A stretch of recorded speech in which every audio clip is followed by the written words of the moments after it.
में भक्तवत्सल भगवान श्याम सुंदर भगवान की आवाज मैटे बहुत चमचमाए रही परिचित जी है नहीं। हाँ मैटे आज बहुत चमचमाए रही।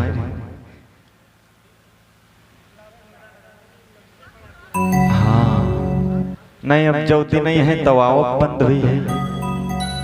बोली भक्तवत्सल भगवान की जय हो, साचे दरबार की। वाह वाह वाह। तो कहने का भाव मेरे कि यहाँ सब आ भी नहीं पाएंगे, सबके बस की बात कहाँ है इन जगहों पर जाने, है ना परिचित। जिसको मेरे परमात्मा मेरे ठाकुर जी बुलाएंगे वही तो आएगा, सामान्य सी बात। अच्छा हमारे आपके घर में कोई कामकाज होता है, बर्थडे पार्टी वगैरह शादी वगैरह, तो आप देखते होंगे कि आपका जो पड़ोसी है, पड़ोसी दीवार से दीवार जिसकी मिली है आपका पड़ोसी, लेकिन उसको आप न्योता ना दीजिए।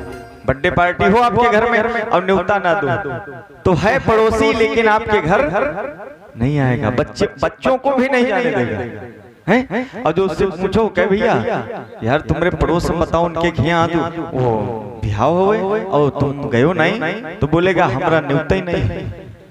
अब विचार करिए जब सामान्य भाव में ये बात है, हम सभी सामान्य रूप से जब ये करते हैं तो ये तो मेरे ठाकुर जी का उत्सव है भाई, ये तो भगवान का उत्सव है।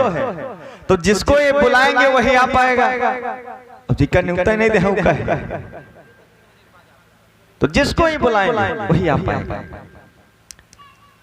तो गंगा जी के पावन तट पर विराजमान श्री सुखदेव जी महाराज राजा परीक्षित को तरह तरह से कथा सुन करा रहे हैं। कथा सुनाते सुनाते चौथा दिवस चार और जानते हो कथा सब सुन भी नहीं पाते। देखिए कथा पंडाल में बैठना तो एक अलग बात है, कथा पंडाल में बैठना एक अलग बात है और कथा को सुनना एक अलग बात है। खाली बैठ के फॉर्मेलिटी अदा करना अलग बात। हाँ हाँ बहुत आई है जान तो जिला में आटे खाते हैं परिचित, बहुत ही अम्मा बहनी भरी कही हैं ऐस करो बच्चे आगे हुई चले हैं, नहीं तो सब यहाँ कहे देखो सब आए और बढ़िया फलाने मेहरिया नहीं है। तो कथा पंडाल में बैठना अलग बात है, कथा को श्रवण करना ध्यान से अलग बात है। और सुन कौन सकता है इसको, तो सुखदेव जी महाराज राजा परीक्षित को समझा रहे हैं हे राजन इस कथा को सब नहीं सुन सकते क्योंकि परमहंसों की कथा है। अरे बद्रायण पहाड़ पे व्यास जी ने बेर खा खा करके इसको लिखा है, कोई मामूली चीज है ये हैं? वो तो परीक्षित जी की दया समझो, कृपा समझो हमारे सबके ऊपर जो मिल रही है इतनी अनमोल चीज। और तबहू और फ्री में मिल रही, यहाँ नहीं कि 2-4-5 लाख लगत हो, और तबहू यही गाँव वाले ना पावे क्षेत्र वाले हैं, तो इका का कहियो भाग्य फूटा है। भाग्य फूटने का और क्या हो सकता है, फ्री मिल रही है, बट रही है। संत जी की भागवत लिखी अनमोल चीज फ्री बटे, और तबहू गणेश खेड़ा वाले और इधर उधर वाले ना पावे तो भाग्य फूटा है। क्योंकि सुखदेव जी कहते हैं कि कौन सुन सकता है इस कथा को, तो उन्होंने दो व्यक्तियों को चुना है, दो प्रकार के। कौन कौन से, नंबर 1 भावुक और जो भाव से भरा होगा, भाव से। नंबर 1 भावुक और नंबर 2 जिज्ञासु। अब विचार करिए भावुक कौन होता है। भावुक का मतलब जो भाव से भरा, भाव से, बुद्धि से नहीं। बुद्धि के मारो गोली, हाँ बुद्धि चूल्हे में डाल दो। कथा में कहीं भी जाओ, कहीं सत्संग में जाओ, कथा में जाओ, तो बुद्धि घर में धर जाओ। बुद्धि का काम नहीं कथा, क्योंकि तर्क न सकई बुद्धि मन बाणी। जहां जरा सी बुद्धि लगाई तो समझ लो ढक्कन लगा, जैसे डब्बे पे ढक्कन लगाओ और बम्बक नीचे रखो, लाख पानी चलाओ, लाख पानी चलाओ, एक बूंद परिचित जी अंदर नहीं जी। यही काम है बुद्धि का। तो बुद्धि और भाव का कोई कॉम्बिनेशन भी नहीं है, कोई संबंध नहीं। जो भावुक होता है वो बुद्धि से भरा नहीं होता है, वो बुद्धि से भरा नहीं होता। अब बुद्धिमान व्यक्ति अगर आ भी जाए कथा में तो वो सुन नहीं पाएगा, गारंटी सुन नहीं पाएगा, बैठा रहेगा अलग बात, सुन नहीं सकेगा। वो सुनेगा थोड़ी, वो खाली आएगा कमी पकड़ने के लिए कि पंडित जी चूकी कहां पर है, पंडित जी आज चौपाई कहां गलत कहा। जो बुद्धि से ज्यादा भरा होता है वो खाली कथा कैसे बोलते हैं, खाली कमी। एक जगह कथा चल रही और एक बूढ़ा मैया रोज आवे, रोज आवे और 7 दिन हुई खड़ी हुई गई। तो कहने पंडित जी रुको, हम क्या बताओ माता जी। तो कहीं नहीं है, तुम 7 दिन ते कथा सुना रहे हो और 7 दिन में हम तुम्हारी 7 कमी पकड़े, 7 कमी। तो हम कह लगे अम्मा अच्छा यू बताओ अच्छाई कै पकड़े हो। तो कह लगी एक को नहीं, अच्छा एक को नहीं पकड़ी ना, कमी 7 पकड़ी। तो बुद्धिमान कमी सिर्फ बैठा रहेगा, कमी निकालेगा। पंडित जी झूठ कहां पर है, अरे ये काल एक लड़का का काम मालूम वही कथा होता। तो बुद्धि और जो भाव से भरा होता है बुद्धि से नहीं। और भगवान भाव के ही भूखे हैं, भाव के ही, और भगवान भाव में ही, जो कि कहा गया है, भगवान ने कहा है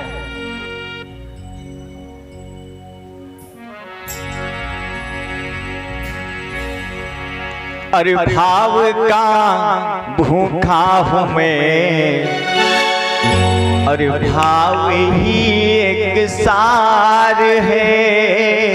भाव का भूखा हूं मैं, भाव ही एक सार है।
भजे तो भव से बेड़ा पार है।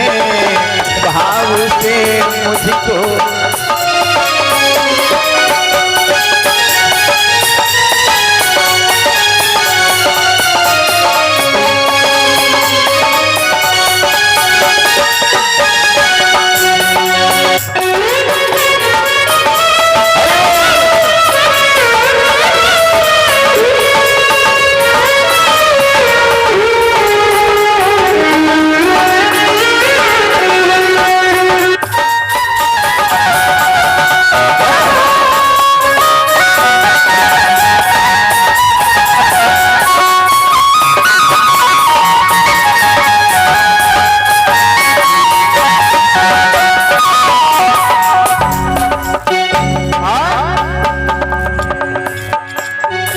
भगवान कहते हैं कि भाव के बिना तू मुझे कुछ भी दे।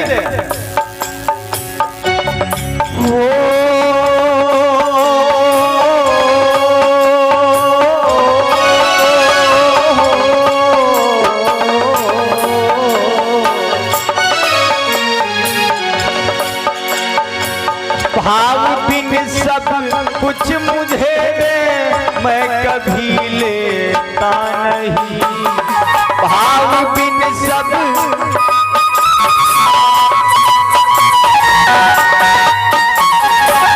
भाव बिन सब कुछ मुझे दे, मैं कभी लेता नहीं।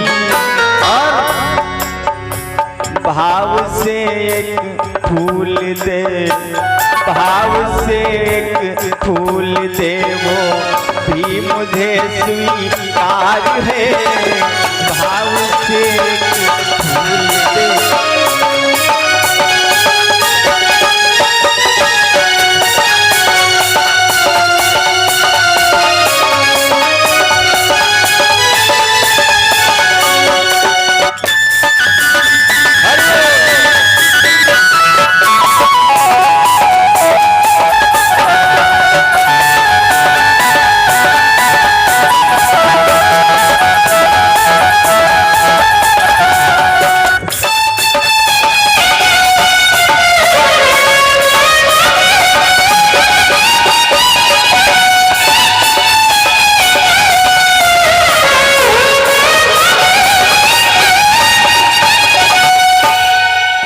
भाव बिन सब कुछ मुझे दे और मैं कभी लेता नहीं, और भाव से एक फूल दे वो भी मुझे स्वीकार है। ये सब हम आप लोग चढ़ाते हैं, नारियल केला फल इत्यादि लैया चमेना है। ये किसका है? ये किसका है बताओ? हमारा तुम्हारा है क्या है? फूल चढ़ाते हो, फल चढ़ाते हो, किसका है? किसका है? सब परमात्मा का। हमारे पास हमारा तुम्हारा है कुछ? और उसी की चीज हम उसी को समर्पित करते हैं। लो उसी की चीज उसी को देते हैं। तो हमारे और आपके पास देने के लिए क्या है बताओ? क्या है? सिर्फ एक चीज। कौन? भाव, प्रेम। प्रेम ही तो देते हैं, बाकी जितनी चीजें हैं सब उसकी हैं, सब परमात्मा की। सही। हाँ, बोले भक्तवत्सल भगवान की जय। जैसे नागना तैसे पूछना था, ये तो जम रही है ना परीक्षित। बहुत बहुत बड़भागी हूँ भाई, बहुत धन्यभागी हूँ जो ऐसे श्रोता ऐसे परीक्षित मिले। नहीं तो जानते हो, कथा कहो परीक्षित कहो घाने करें। बोले भक्तवत्सल भगवान की। तो इन कथाओं में भावुकों का काम है, जो भाव से भरा है परमात्मा के प्रति कि हे भक्तवत्सल भगवान, अरे मैं कथा सुन पाऊं चाहे ना सुन पाऊं, कथा कोई बोल पाए तुम्हारी चाहे ना बोल पाए, लेकिन 3 घंटे बैठ करके कम से कम तुम्हारा नाम तो ले रहा हूं। इससे बड़ा सौभाग्य क्या हो सकता है? तुम्हारा नाम ही जप रहा हूं, और नहीं तो 3 घंटे परपंच में होते कहीं। इससे बड़ा सौभाग्य क्या हो सकता है? और दूसरा बताया है सुखदेव जी ने, जिज्ञासु। जिज्ञासु का मतलब जिसके अंदर जिज्ञासा हो, प्यास। और जिसके प्यासे ना हुए वही का आप जल्दी हो, मान लिया कोई प्यासा ना हुए और वही का आप पानी दो, तो पानी पीने के पहले 20 क्वेश्चन करेगा। कहे ये बताओ गला तो नहीं पड़ जाए? अच्छा गर्म है कि ठंडा है? ये बताओ सर्दी ना हो जाए तो बड़े पानी पे। जब प्यासे नहीं है तो 20 क्वेश्चन करेगा ना। और जो प्यास हुई है तो देखिए कुछ नहीं, बस गटर, चाहे तालक हो चाहे नहरी। तो जो प्यास कभी तृप्त ना होता हो, कथा से जो कभी उबराए नहीं, कभी उसके लिए परमात्मा का नाम, भगवान की कथा बहुत महत्वपूर्ण रखती है। इसीलिए तो हनुमान जी ने कहा है, हनुमान जी को। और तीसरा है रसिक। रसिक का मतलब होता है जो सुने तो लेकिन कभी तृप्त ना हो, उसको रस मिलता ही रहे। रसिक माने चौपाई में लिखा है, बहुत पावन चौपाई है, समझिएगा रसिक माने क्या होता है।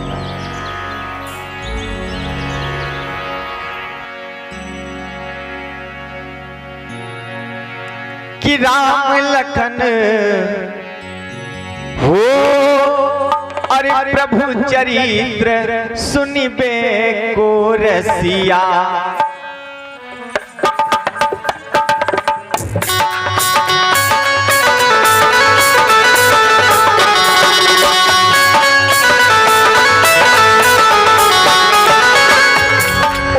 प्रभु चरित्र सुनिबे को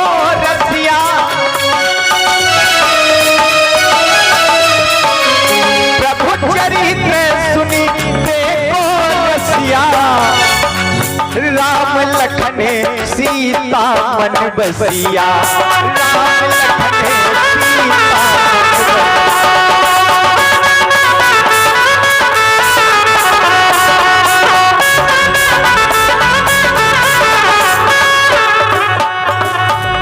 रसिक कौन प्रभु चरित्र सुनिबे को रसिया, और जो रसिया होता है उसके हृदय में राम लखन सीता मन बसिया। ये होता है रसिकों का काम। बोले भक्तोत्सल भगवान की। तो सब आयु नहीं पे हैं, सबके बस की बात कहाँ है। आइए 2 बार भगवान का पावन नाम बोलिए और फिर चलें सीधे ट्रेन की यात्रा करें और पहुंचे दिल्ली, है ना परिचित।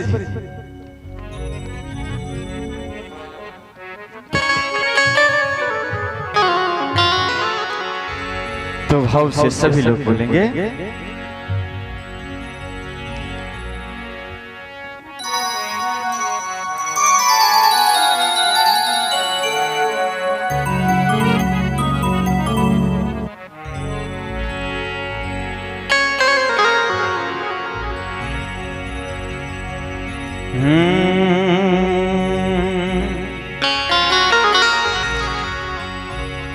राम राम रटते रहो जब तक घट में प्राण, कब हुक दीनानाथ के खनक पड़ेगी कान।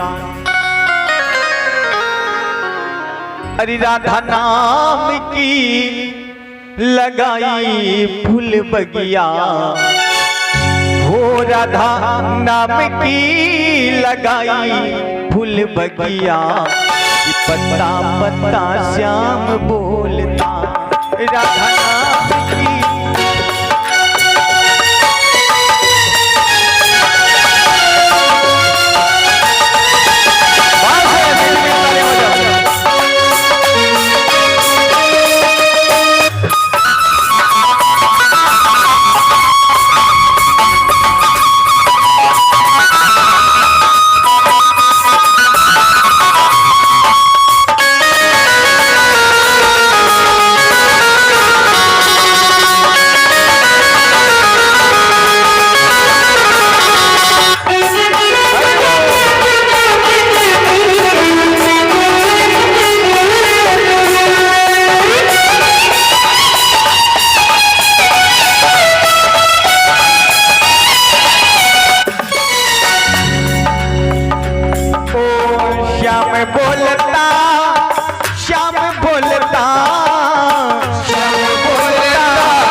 बगिया पत्ता पत्ता श्याम बोलता राधा नाम की लगाई फूल बगिया। पत्ता पत्ता श्याम बोलता।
भक्तवत्सल भगवान की जय हो, सच्चे दरबार की जय हो। तो महाराज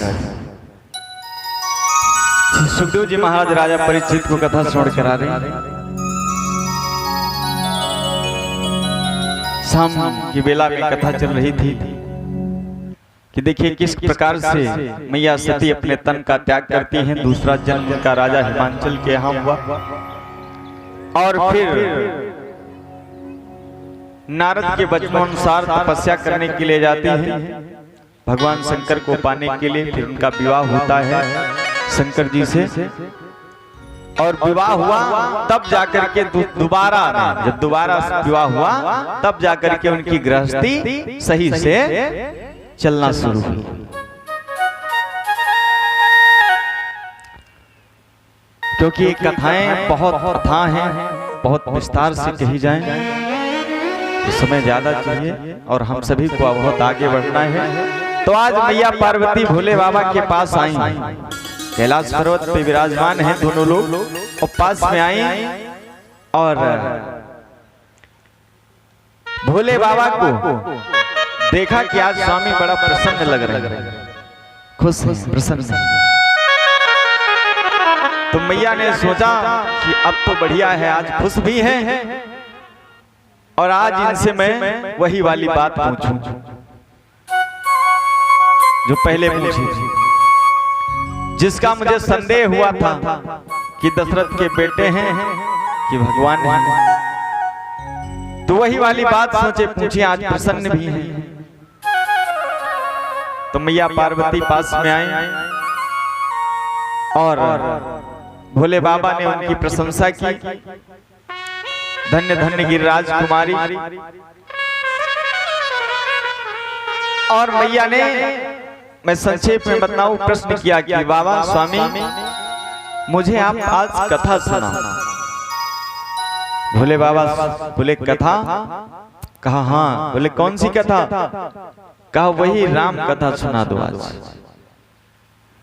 आज। जो ही राम कथा का नाम लिया मैया पार्वती ने, भोले बाबा का पूरा शरीर एकदम पुलकित हो उठा, रोम रोम रोम रोम पुलकित हो उठा।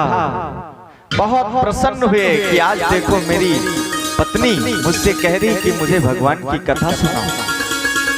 बहुत प्रसन्न हुए, आंखों से अश्रु बहने लगे भोले बाबा कि आज इसका संदेह खत्म हो गया, आज मेरे भगवान के बारे में इसने बहुत बढ़िया प्रश्न किया। और प्रश्न क्या किया? राम कौन प्रभु पूछो तो राम कौन है?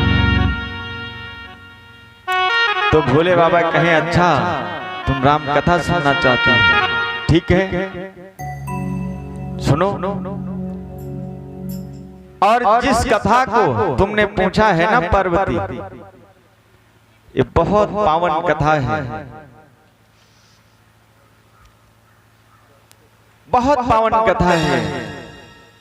इसको सुनोगी ना तो तुम्हारा सारा दुख दुस्सह सब दूर हो जाएगा, सब कुछ दूर हो जाएगा। मैया बोली सुनाओ स्वामी, फिर वही कथा सुनाओ मुझे। आज भोले बाबा मैया से बोले आपने जो आज पूछा है ना पार्वती,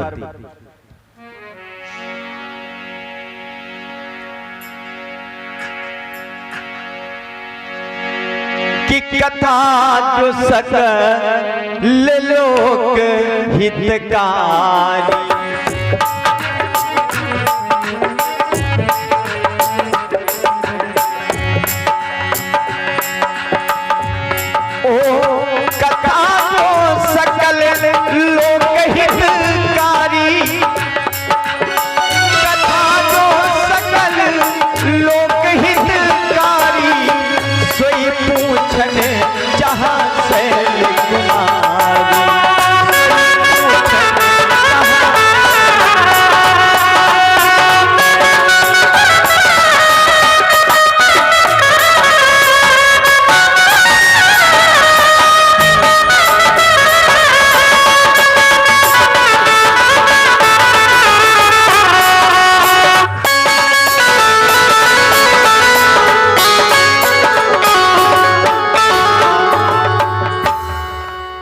कहा धन्य हो देवी धन्य हो।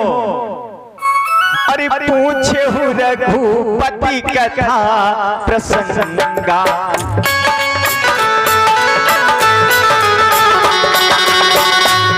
जो पूछे रघुपति कथा प्रसंगा, पूछो रघुपति कथा प्रसंगा, सकल लोक जग पावन गंगा।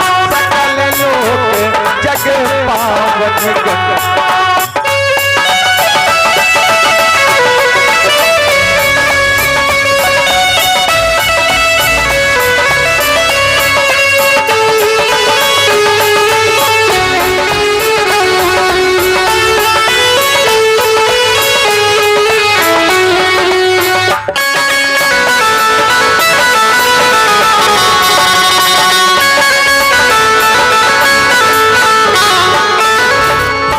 देवी आज जो तुमने कथा पूछी है ना, सकल लोक जग पावन गंगा, पूरे लोक को पावन करने वाली गंगा के समान है।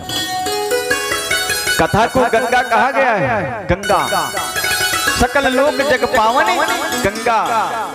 एक तो गंगा वो जहां हम आप सभी लोग यात्रा करने जाते हैं स्नान करने के लिए, और दूसरी गंगा ये भोले बाबा कह रहे हैं। और ध्यान देना, उस गंगा से और इस गंगा से बहुत अंतर है, बहुत अंतर, विशेष अंतर। निंदा नहीं है, निंदा नहीं है, उनकी भी महानता है। गंगा मैया है, बोले गंगा मैया की। जाना चाहिए, स्नान करना चाहिए, पाप धुलते हैं। लेकिन उस गंगा की तुलना में ये गंगा सर्वश्रेष्ठ बतलाई है भोले बाबा। बोलो कैसे? तो कई प्रकार से। नंबर 1 विचार करो कि जैसे उस गंगा में नहाने से क्या होता है, हमारे शरीर का मैल धुलता है, शरीर का, उस गंगा में। और इस गंगा में नहाने से जो इस गंगा में नहा लेता है उसके मन का मैल धुल जाता है, मन पवित्र हो जाता है। और सुनिए, उस गंगा में जाओ स्नान करने के लिए, उस गंगा में जाओ स्नान करने के लिए, और धोखे में अगर पांव फिसल जाए, अगर पांव फिसल जाए तो क्या हुई, अंदर चले जाओगे, डूब जाओगे उस गंगा में, और डूबे तो मर जाओ। अब ये गंगा, इस गंगा में अगर डूब गए ना, सत्संग रूपी गंगा में, तुम मरोगे नहीं, अमर हो जाओगे, अमर, मरोगे नहीं। वो मार देती है, ये तार देती है। अब बताओ कितना अंतर है उस गंगा से इस गंगा से, बहुत। और सुनिए, उस गंगा में स्नान करने के लिए हम सभी को जाना पड़ता है। ट्रेन से जाओ, किराया भाड़ा लगा के जाओ, किराया भाड़ा, और तब स्नान करने को मिलता है। और इस गंगा में जाना नहीं पड़ता है, ये स्वयं चल करके आ जाता है, स्वयं चल करके। तो कई तरह से सकल लोक जग पावन गंगा, पवित्र कथा है, पवित्र गंगा के समान कथा है। तो कहा देवी आज तुम धन्य हो, जो कथा गंगा के समान पावन करने वाली है संसार को।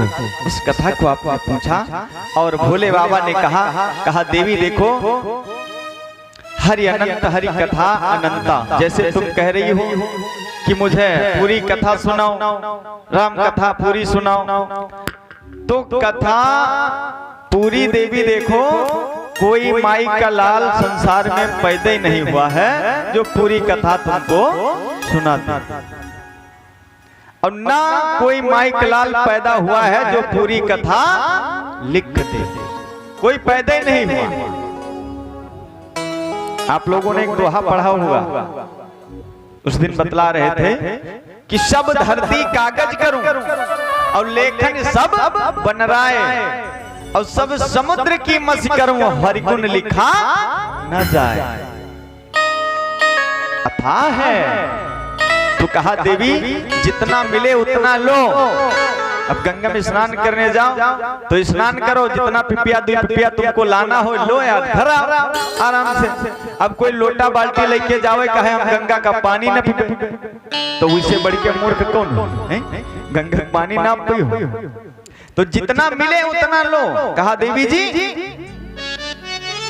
वैसे तो राम कथा अथाह है, यहाँ तक कि वाणी से भी नहीं बोली जा सकती, लेकिन जितना मिले उतना ग्रहण करो बस। और कहा देवी देखो अब ऐसे हम कहां तक कथा सुनाएंगे, तुम ऐसा करो तुम उनके बारे में कुछ थोड़ा बहुत पूछती जाओ, मैं बताता जाऊं और तुम उनको सुनती जाओ। तो जानते हो मैया पूछती गई, तो मैया ने ये जो रामचरितमानस है ना, रामचरितमानस गोरखपुर प्रेस वालों की सबके घर में होगी, जिसको रामायण से प्यार होगा, भागवत से प्यार होगा और रखता होगा, और रखना चाहिए, पुस्तकें लानी चाहिए घर पर, कहीं भी जाओ। कोई जानते चाहिए मेला देखे और फोटो ले हैं श्री देवी की, यह कहूँ ऐसे चश्मा लगाए खड़ी, कहूँ ऐसे मुस्कुराए रहे, दुआरे देखो बड़ा अजीब लगता है। कहीं भी जाओ बढ़िया पुस्तक लाओ,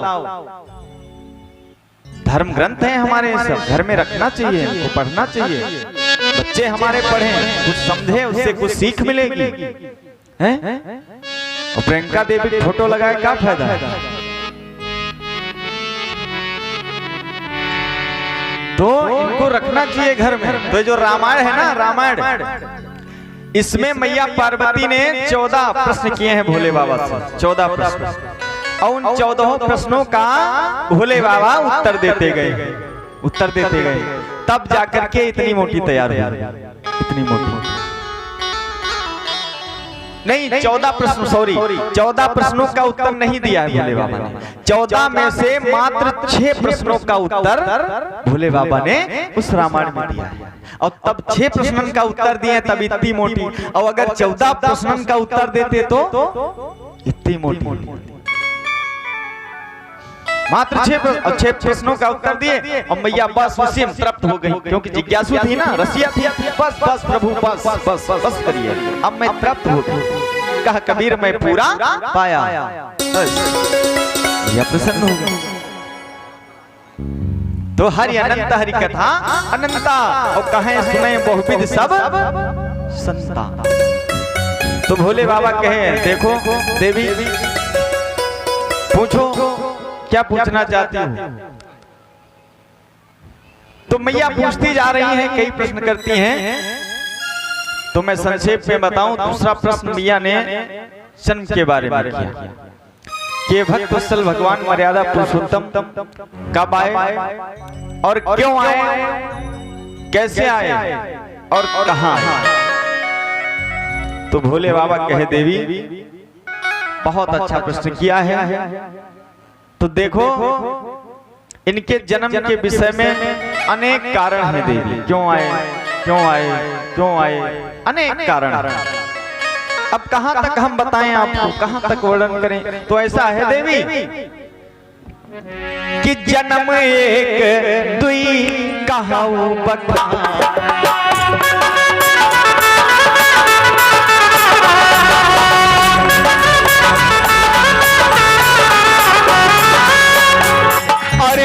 जन्म एक दुई कहाऊ बखानी,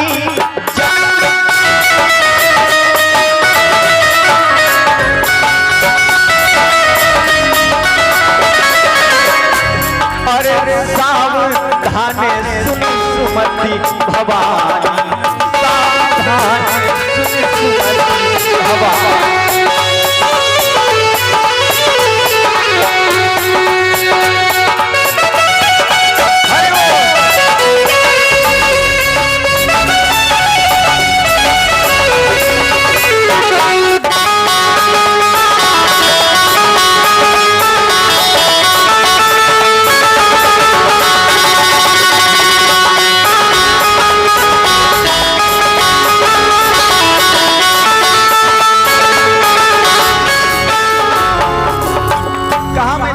बतला दूं 1-2 जन्मों के बारे में, बाकी हरि तो अनंत है, तो सुन लो ध्यान करके।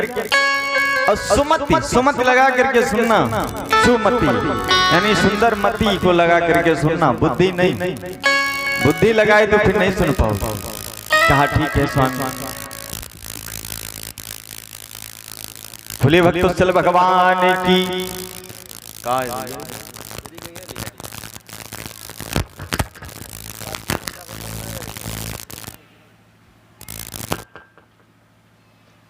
तो प्रथम कारण में बतलाया भोले बाबा ने मैया से कि ऐसा है देवी। एक कारण ये भी है कि जो ये मनु और शत्रुपा हैं, इन नैमिषारण्य में तपस्या करते हैं, दोनों लोग तपस्या करते हैं, अपने उत्तानपाद पुत्र को राज्य देकर नैमिषारण्य चले जाते हैं और वहां कठोर तप किया।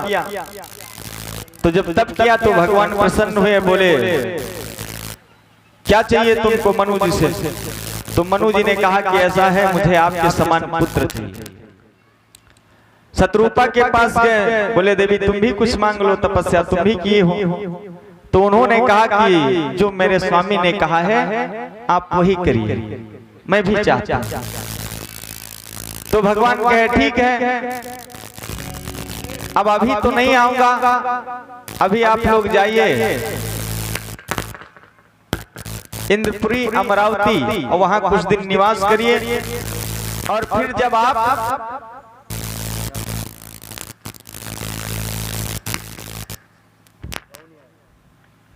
भोले भक्तवत्सल भगवान की, फिर जब आप दशरथ और कौशल्या के रूप में अयोध्या में अवतरित होंगे, सब सुख भोग करके स्वर्ग के, तब हम तुम्हारे घर अवतार लाएंगे पुत्र रूप में।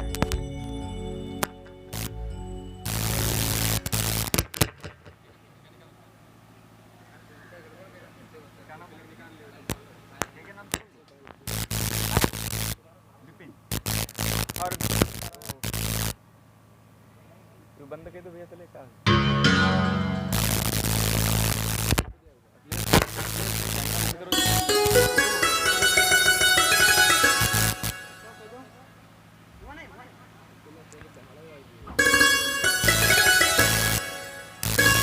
भोले भक्तवत्सल भगवान की